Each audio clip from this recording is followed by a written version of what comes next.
Je dépose mes rêves à tes pieds. Je dépose mes plans, mes ambitions, mes désirs. J'ai trop voulu faire à ma manière, mais aujourd'hui je veux seulement ce que toi tu veux pour moi.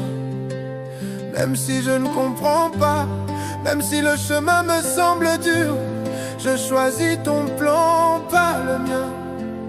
Non pas ma volonté, mais la tienne.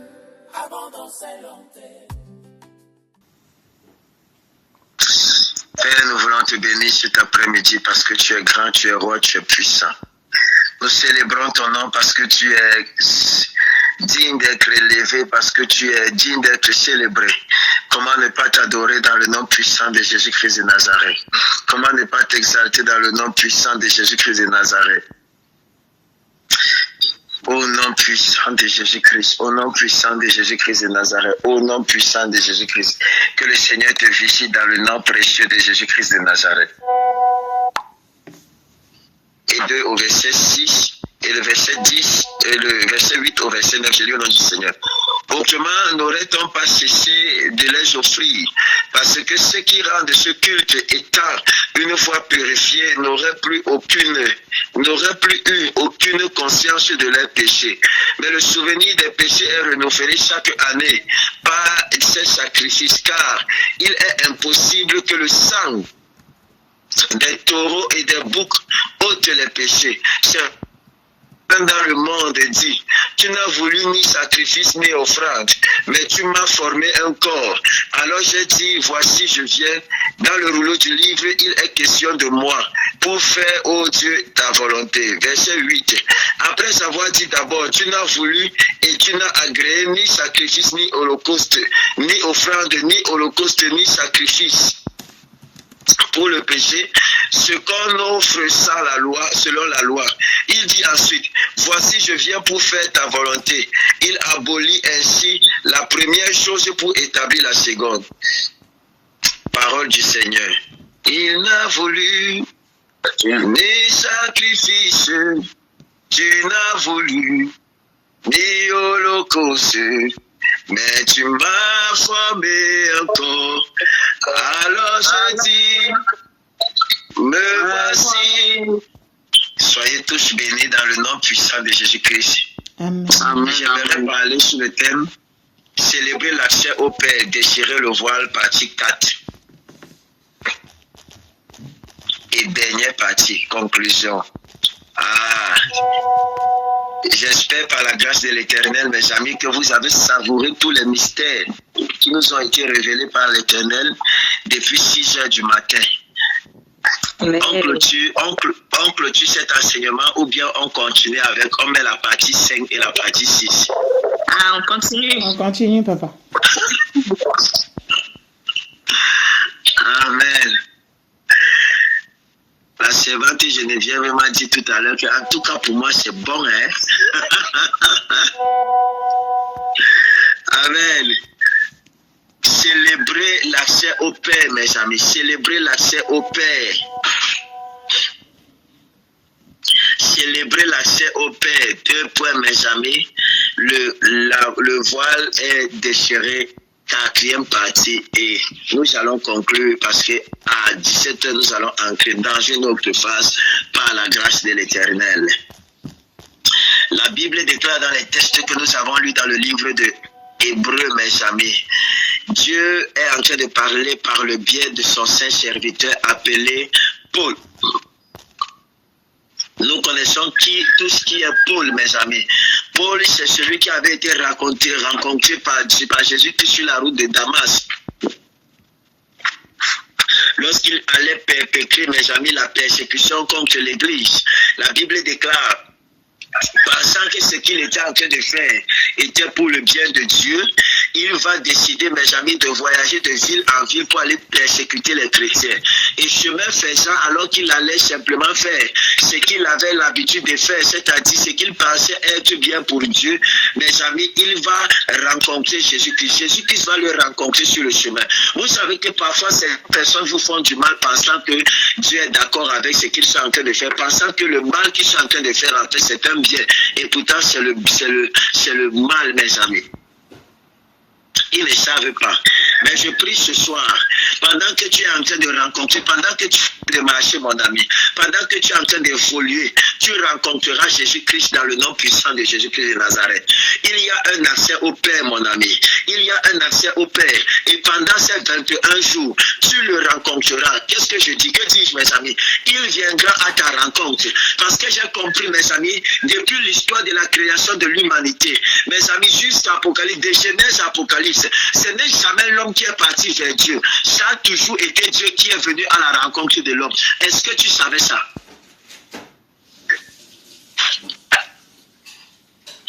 Depuis Genèse jusqu'à Apocalypse, mon ami, laisse-moi te choquer. L'homme cherche Dieu, mais c'est Dieu qui vient rencontrer l'homme. Oh!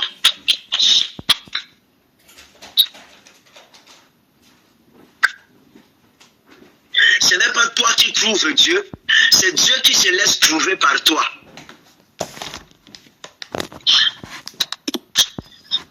Am I talking to somebody? Est-ce que je parle à quelqu'un? Tu n'as voulu. Tu n'as voulu. Ni holocauste, mais tu m'as formé un cœur. Est-ce que je parle à quelqu'un? Depuis Genèse jusqu'à Apocalypse, l'homme n'est jamais parti, mes amis. L'homme a cherché Dieu, mais c'est Dieu qui est toujours venu à la rencontre de Dieu, de l'homme. Ce n'est pas l'homme qui rencontre Dieu, c'est Dieu qui rencontre l'homme. L'homme va prier et Dieu viendra à sa rencontre. Et je prie pour que Dieu vienne à ta rencontre dans le nom puissant de Jésus-Christ de Nazareth. Dans le livre de Genèse, mes amis, même après la désobéissance de l'homme, Dieu va venir chercher l'homme dans le jardin d'Éden.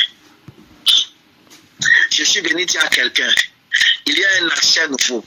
Le Dieu qui cherchait l'homme dans le jardin d'Éden, par le voile qui a été déchiré, nous avons accès à ce Dieu-là. Ce Dieu-là est disposé pour nous rencontrer pendant ces 21 jours. Ce Dieu-là est disposé pour te rencontrer pendant ces 21 jours dans le nom puissantissime de Jésus-Christ. Amen. Quelqu'un donne un amen puissant, mes amis. Amen. Amen. Dis amen bien. Amen. Amen. Mes amis, le voile était une barrière physique et visible indiquant que l'accès à Dieu était strictement interdit en raison de sa sainteté. Le voile, mes amis, était un élément physique. Non seulement physique, mes amis, mais c'était la représentation physique de ce qui était spirituel. Il y avait une séparation entre l'homme et Dieu, mes amis. Et cette séparation-ci, mes amis, était très essentielle. Et il est essentiel, mes amis, de se souvenir que la sainteté de Dieu demeure inchangée de toute éternité. Ça veut dire que ce n'est pas parce que le voile a été déchiré que Dieu en demeure moins saint qu'hier. Il est toujours même, c'est le même, mes amis. Il n'a pas changé, mais sauf que cette fois-ci, l'accessible, et qui est le français de Molière. L'accès, je vais dire ça comme ça, vous comprenez ce qu'il veut dire. À Dieu, mes amis, a été, mes amis, favorisé. Ce n'est pas parce que tu as accès à Dieu aujourd'hui que Dieu est moins saint qu'il n'était hier. Ce n'est pas parce que tu as accès à Dieu aujourd'hui que Dieu n'est plus saint, mes amis. L'accessibilité à Dieu est une chose, mes amis, qui n'enlève en rien et qui ne diminue en rien la sainteté de Dieu. Parce que nous allons voir peut-être le fait que le voile a été déchiré veut dire que Dieu n'est plus closer ou Dieu, non, mes amis, non, mes amis. Dieu est souverain et il est 3 fois saint. Est-ce que je parle à quelqu'un? Même après la déchirure du voile, Dieu reste saint.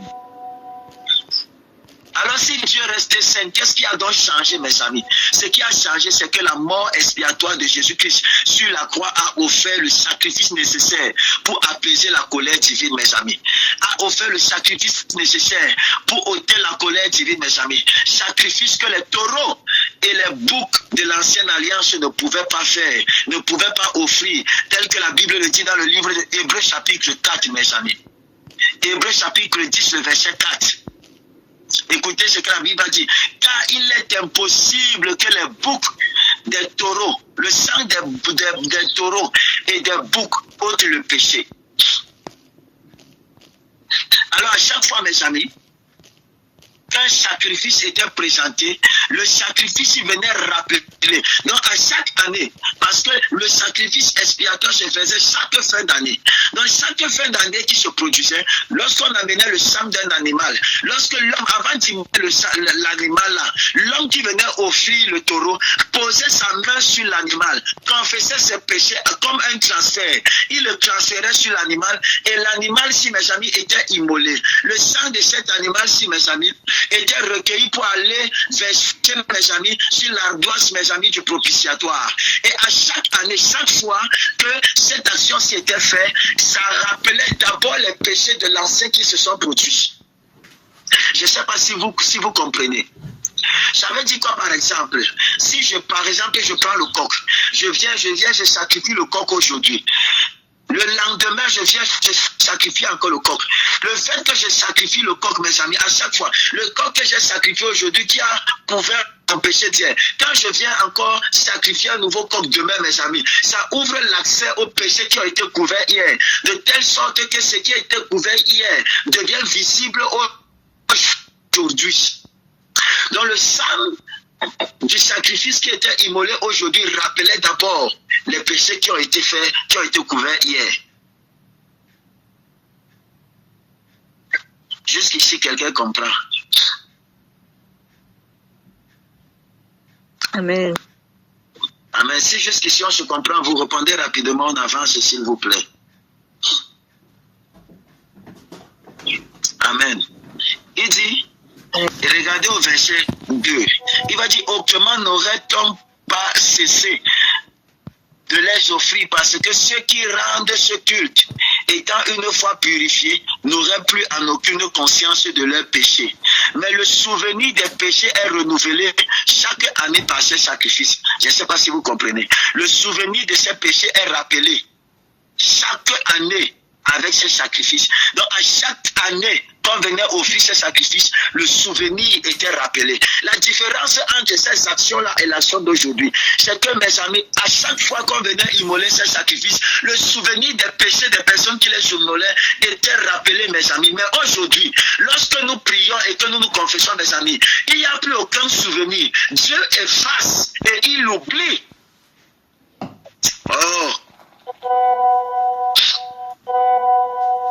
Ça veut dire que lorsque tu viens prier, tu ne pries pas sur la base. Dieu ne se souvient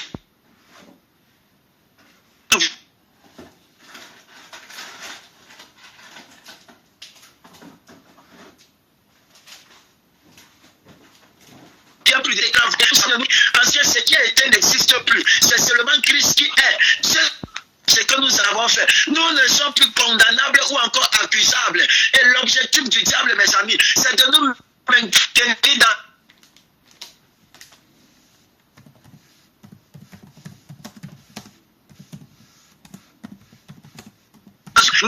Tu te retrouves, mes amis, tous les jours en train de demander pardon pour le péché d'avortement. Aujourd'hui, tu demandes pardon pour le péché d'avortement. Demain, tu demandes pardon pour le péché d'avortement. Tu te retrouves toujours en train de demander pardon tous les jours. Et le diable te culpabilise. Il te dit peut-être que si aujourd'hui tu n'as pas pu avoir des enfants, c'est à cause de ce péché-là. Écoutez-moi, Dieu vous a pardonné et il a oublié. Ce sont les hommes qui ont tendance, à rappeler aux hommes leurs erreurs. Dieu, lui, ne rappelle pas tes erreurs. Même si tu ne dis pas Amen. Amen. Est-ce que je parle à quelqu'un? Mais non. Même si Dieu, lui, il ne rappelle pas tes erreurs, mes amis. Dieu ne te regardera jamais et il n'agira jamais dans ta vie en fonction des erreurs de ton passé. Une fois que tu as été sincère dans la confession, l'Éternel t'a pardonné, il a ôté, il a effacé, il a oublié. Amen. Ce qui était, il ne se rappelle pas du souvenir de ton péché. Alors quand tu viens même, tu dis à Dieu, Seigneur, pardonne-moi, tu demandes pardon pour un péché que tu t'es repenti sincèrement hier. Dieu se demande que, mais attends un peu, mon enfant si est même normal. Même si ce que je dis est trop beau pour être vrai, mes amis, c'est la pneumatique, c'est ça, la puissance de la grâce. Quelqu'un dit Amen. Amen. Amen. Vous pensez que celui qui est sur le bord de la mort, sur le lit de la mort, regardez une épreuve à la hauteur de la croix, 2 bandits seront avec Jésus-Christ.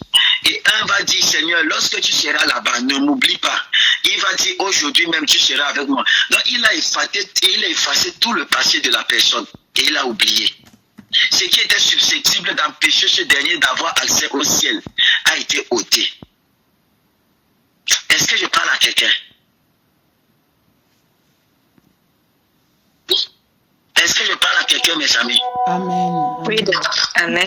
Ce que l'ancienne alliance ne pouvait offrir, Dieu l'a offert dans la nouvelle alliance, mes amis. L'auteur de l'épître aux Hébreux, mes amis, l'explique clairement. L'apôtre Paul l'explique clairement, mes amis. Il va dire dans le livre de Hébreux, chapitre 10, verset 19, nous avons l'assurance d'entrer dans le sanctuaire. Oh my God. Parce que, mes amis, si Dieu se rappelait de ce que nous avions fait, nous ne devions plus être... l'Esprit de l'Éternel ne pouvait pas habiter en nous, mes amis. Et nous ne serions donc dignes de nous trouver dans la présence de l'Éternel. Si la loi stipule, mes amis, que ceux qui doivent se trouver dans la présence de l'Éternel doivent être purs, parce que Dieu est un Dieu saint et 3 fois saint. Alors ceux qui doivent entrer dans sa présence doivent se rassurer d'être saint, mon ami. Alors à chaque fois que tu entres dans la présence de l'Éternel et que Jésus qui vient à ta rencontre, il te rend saint comme lui.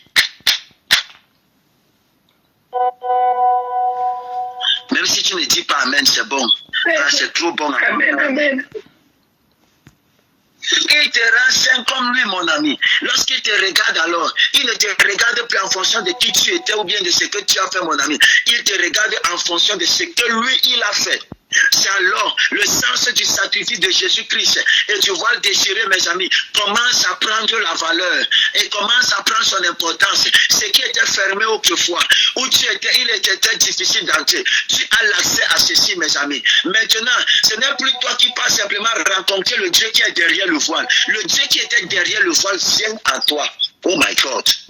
Oh my God, mes amis. Amen, amen. Est-ce que je parle à quelqu'un?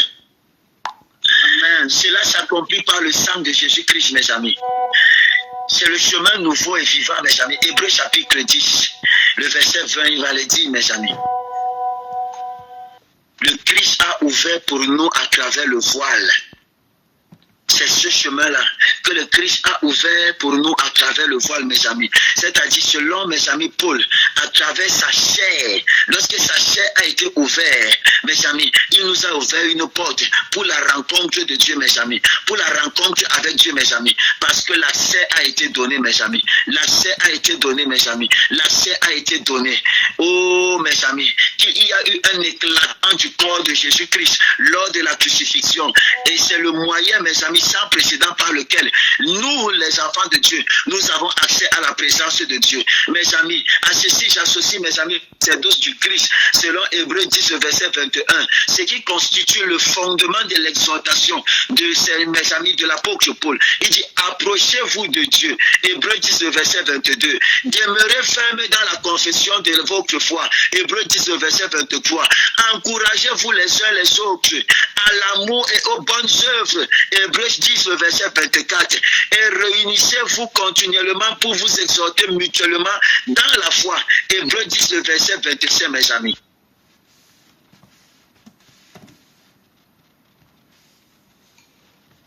Alors ce jour, pour ne pas être long, mes amis, nous venons célébrer ce que Christ a fait pour nous sur la croix.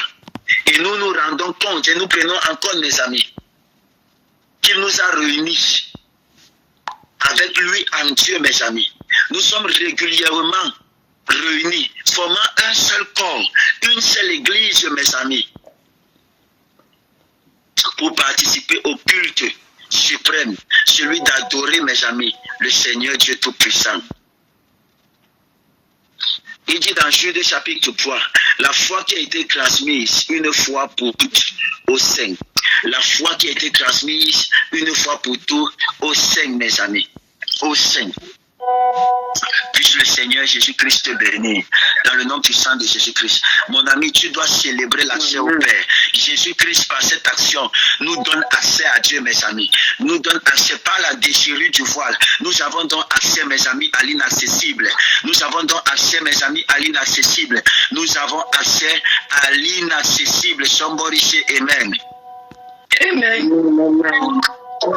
Nous avons accès à l'inaccessible. Je décrète et je déclare pour toi. Désormais, tu auras accès au Père et tu as accès au Père dans le nom puissant de Jésus-Christ. La ligne qui était pour toi comme une inimitié a été ôtée au nom puissant de Jésus-Christ de Nazareth.